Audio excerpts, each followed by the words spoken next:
para potato corner, and ang flavor niya is barbecue and sour cream, which is lagi naman yun ang ino-order ko. And nakita ko ang collection ng Baby Poco. Buksan na natin yan. So sana meron dyan yung parang silly Poco, excited Poco, angry Poco, but I want to have the happy Poco, of course, the happy Poco. So unbox na natin. Buksan na natin yun.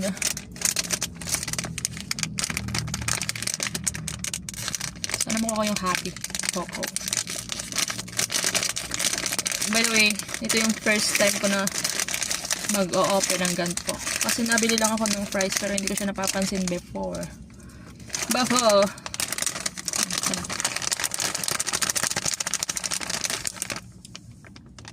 What is this? Ano to? An angry Poco. Cute, no? Angry ba to? Wait, ano ba yan? Angry ba yan? Red.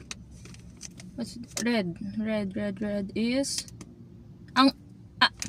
it's an angry Poco.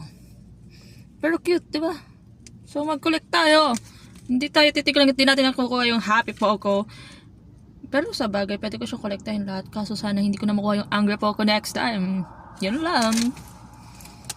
Oh, so cute. This is so cute, guys. Kumain na lang tayo ng... Ewan ko na, nakakahiligan ko yung mga ganito ngayon. Yung mga collection, I don't know. Chimken, parang, chimken ba siya? Hindi naman siya chimken. Hindi, potato nga siya, di ba? Potato. Pero I feel like parang pakiramdam ko chimken din siya. Or na, naduduling na ako sa lahat ng nakikita ko chicken. Para siyang chimken eh. Potato nga siya. Yan lang, bye-bye.